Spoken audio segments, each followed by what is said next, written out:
Bismillahirrahmanirrahim. Assalamualaikum warahmatullahi wabarakatuh. Apa kabar sahabat semuanya? Semoga Anda semua dalam keadaan sehat walafiat dalam perlindungan Allah Subhanahu wa taala.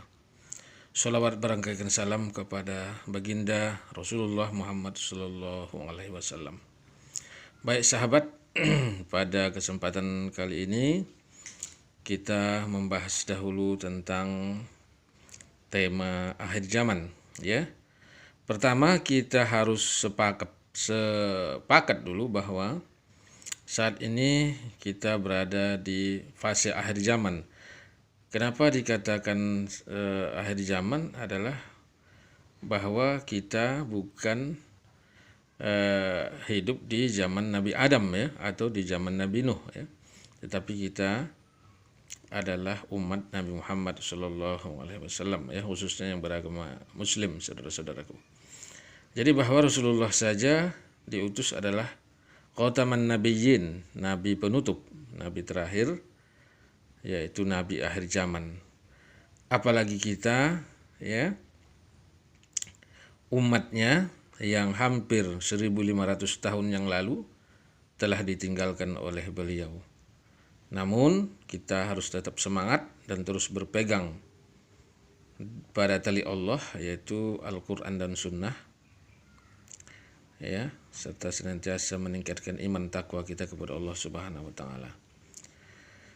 Nah, di sini sahabat, ya, kita mencermati, ya, perkembangan terakhir ini, bahwa kita lihat berbagai fenomena akhir zaman, ya, sudah semakin bermunculan, khususnya yang bisa merusak akal sehat kita atau merusak pikiran waras kita, ya, seperti pemaksaan micin, ya, pemaksaan micin terhadap seluruh warga masyarakat, dipaksa melakukan micin.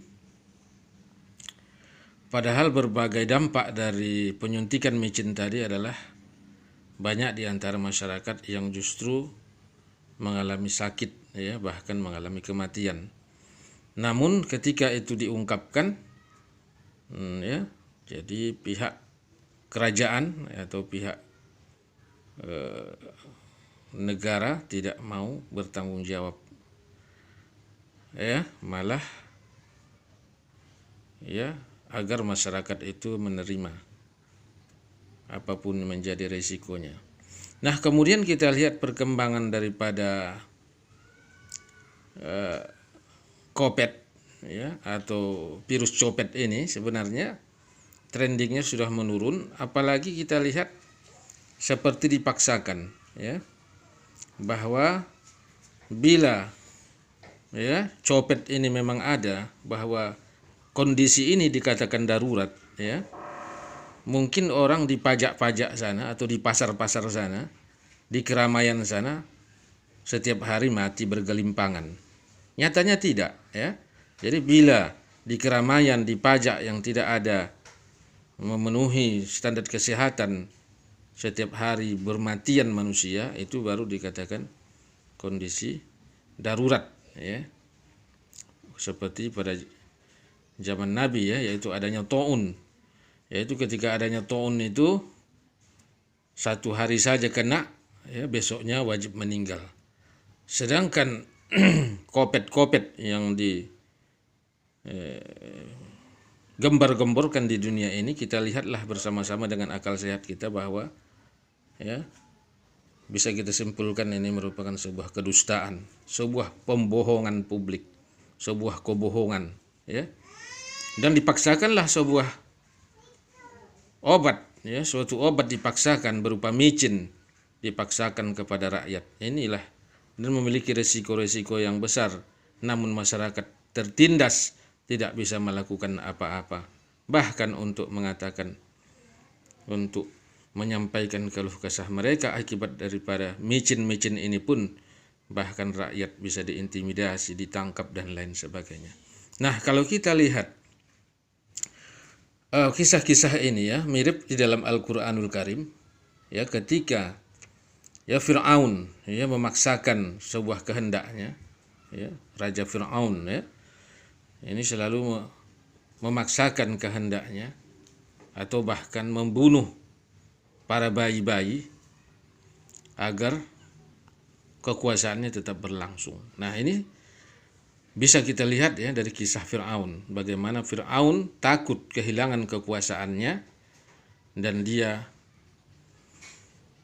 menyuruh bala tentaranya, seluruh kekuatan negaranya itu, kerajaannya itu adalah mencari anak laki-laki, ya, mencari orang, anak bayi laki-laki ribuan, dibunuh, diintimidasi, disembelih agar kerajaannya atau kezolimannya terus berlanjut. Nah, kita lihat dari pemaksaan seperti ini, kalaulah kita katakan untuk menambah imun, sebenarnya masyarakat bisa dengan hal-hal lainnya seperti habbatus sauda, madu yang telah disunahkan Rasul untuk meningkatkan imunitas tubuh. Tetapi pemaksaan yang dilakukan neo Fir'aun saat ini, ya, memaksakan sesuatu saja, satu hal saja dipaksakan kepada masyarakat, sehingga apapun resikonya masyarakatlah menanggungkannya. Dan tidak ada yang bisa protes. Padahal digambar-gemborkan ini adalah kebebasan berpendapat. Nah, inilah yang menjadi suatu kerisauan masyarakat yang hatinya terketuk, ya, yang menjerit, yang hanya bisa ya berdoa kepada Allah.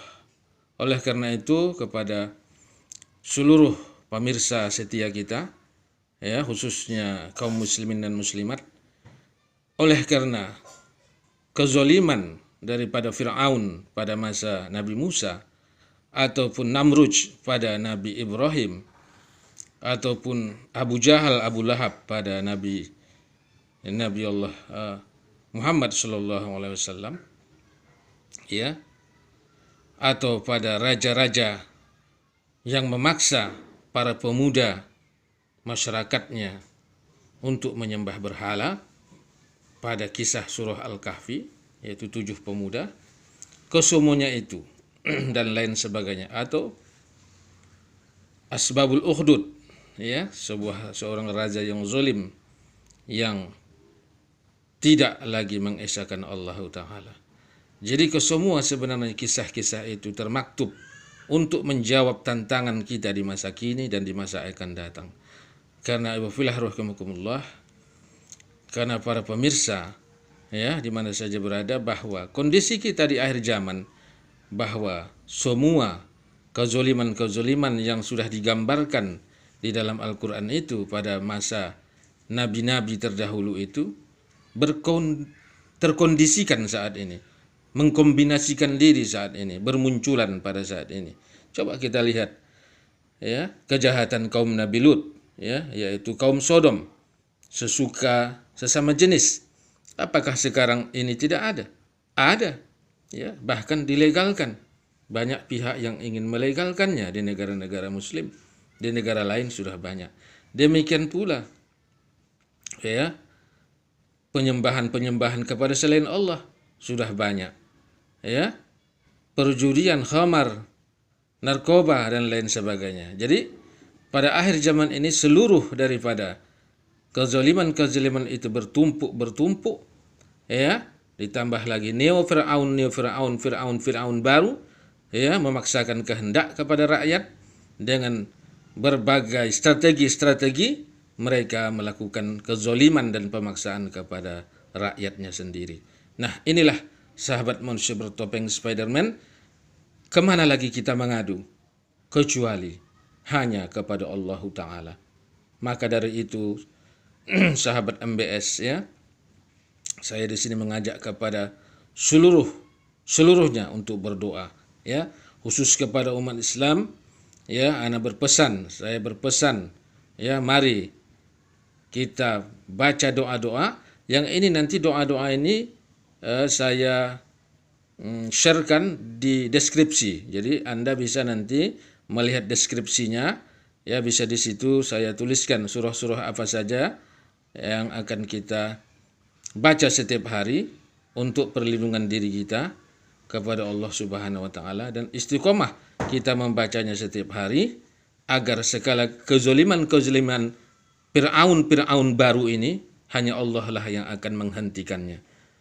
Kenapa hanya Allah yang menghentikannya? Karena kita tidak mampu, kita tidak punya kuasa, kita lemah, kita terzolimi, kita diadu domba, ya, kita lemah.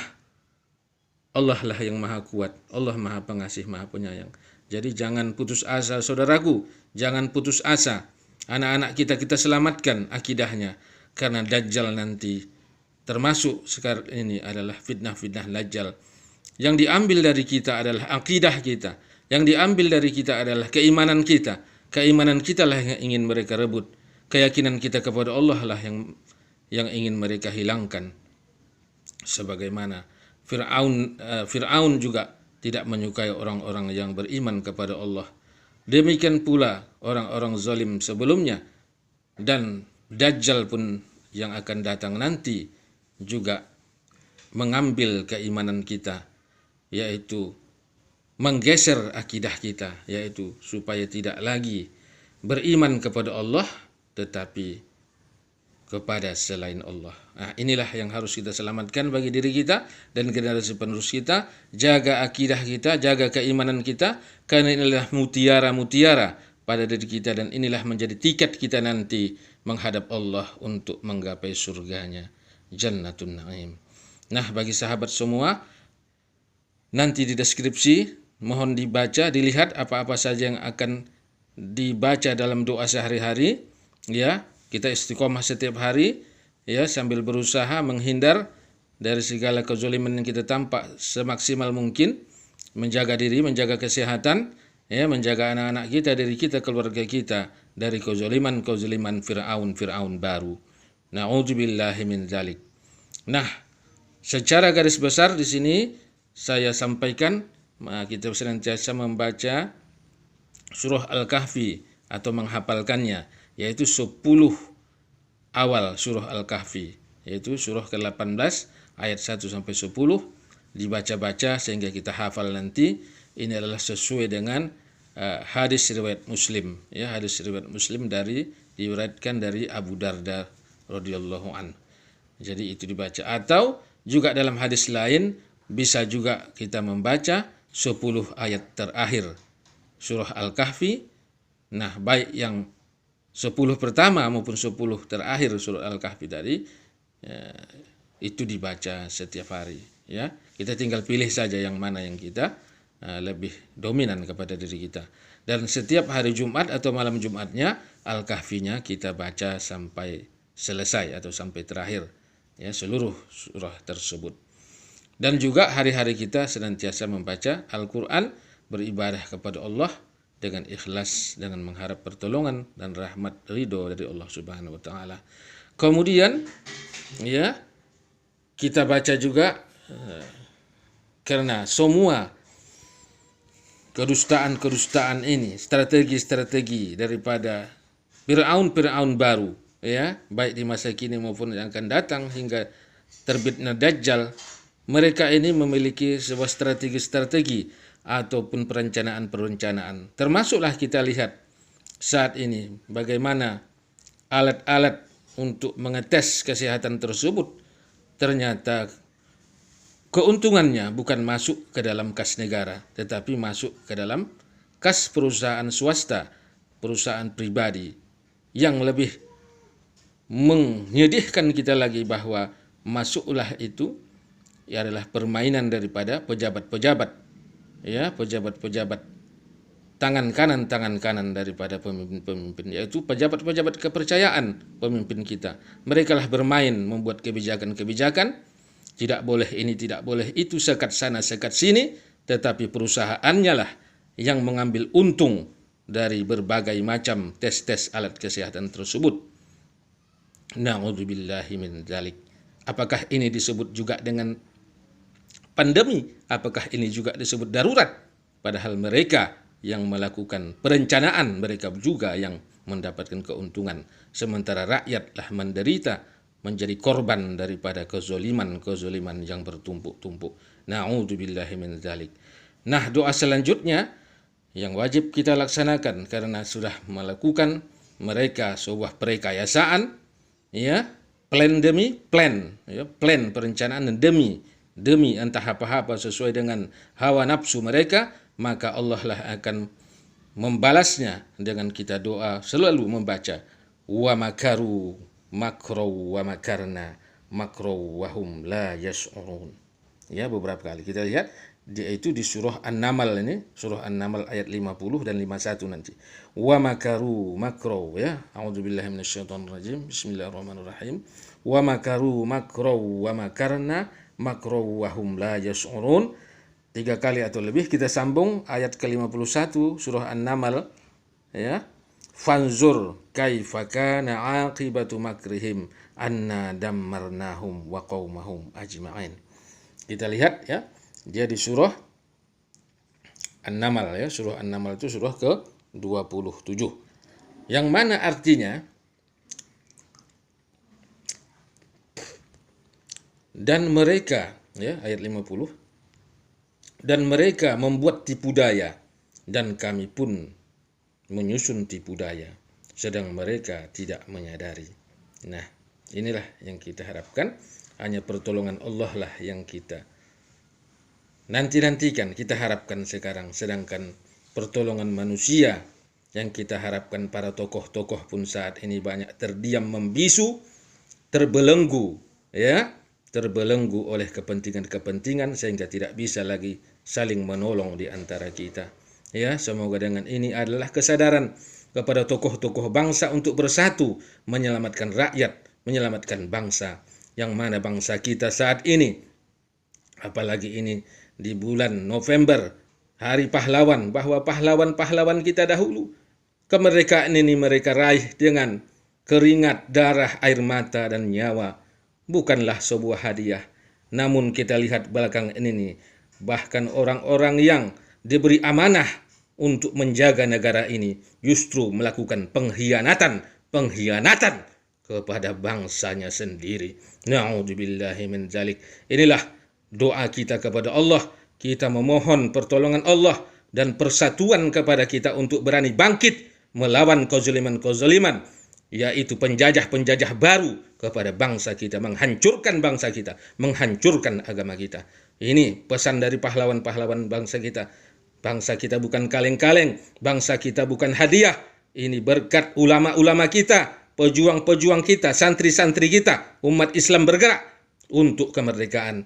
Jadi sekarang bukan lagi saatnya diam dalam ketertindasan ini. Ya Allah ya Arhamar Rahimin, tolong kami ya Allah ya Arhamar Rahimin. Bukakan pintu hati kami, bukakan pintu hati para tokoh-tokoh pejuang kami, orang-orang besar di negara ini ya Allah, juga para pemimpin-pemimpin kami, agar terbukalah mata hatinya untuk memperbaiki bangsa ini dengan kebenaran, bukan mengikuti hawa nafsu yang menyebabkan kehancuran kepada bangsa dan agama. Kemudian kita lihat ayat 51. Maka perhatikanlah bagaimana akibat dari tipu daya mereka, bahwa kami membinasakan mereka dan kaum mereka semuanya. Inilah yang kita takutkan, wahai para pembesar-pembesar, Fir'aun baru yang ingin, ya, menghancurkan rakyatnya sendiri dengan berbagai alasan ini itu, ya. Mungkin kamu semua memperoleh kemenangan saat ini, kamu bisa mengelabui rakyat saat ini, tapi ingat, Allah akan membumi hanguskanmu. Allah lah berjanji dalam surah An-Naml ayat 51. Inilah kita takutkan, kita saling mengingatkan. Mungkin Anda saat ini membidik seseorang, membidik orang-orang yang pokal, membidik rakyat untuk diracun secara halus, dibunuh secara halus, ya. Entah apa imbalan yang Anda dapatkan dari situ semua, tetapi ingat, perbuatan Anda itu dalam kamera Allah Ta'ala, dalam CCTV Allah Ta'ala, yaitu dalam surah 51 An-Naml.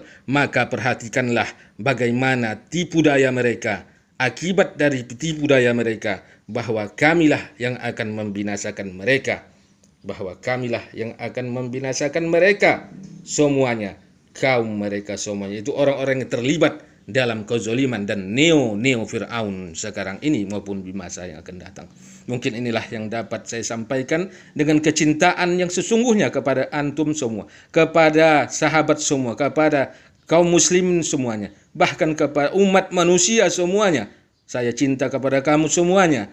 Siapapun kamu di mana saja berada di dunia ini, tetaplah berdoa, tetaplah bergantung kepada Allah Ta'ala bahwa kita akidah inilah yang ingin digerus, akidah inilah yang harus kita pertahankan hingga kita menghembuskan napas terakhir untuk menghadap Allah Subhanahu wa Ta'ala. Usikum wa nafsi bitaqwallah. Mohon maaf atas segala kekurangan. Semoga kita mendapatkan kesadaran dan mendapat hidayah dari Allah Subhanahu wa Ta'ala. Assalamualaikum warahmatullahi wabarakatuh.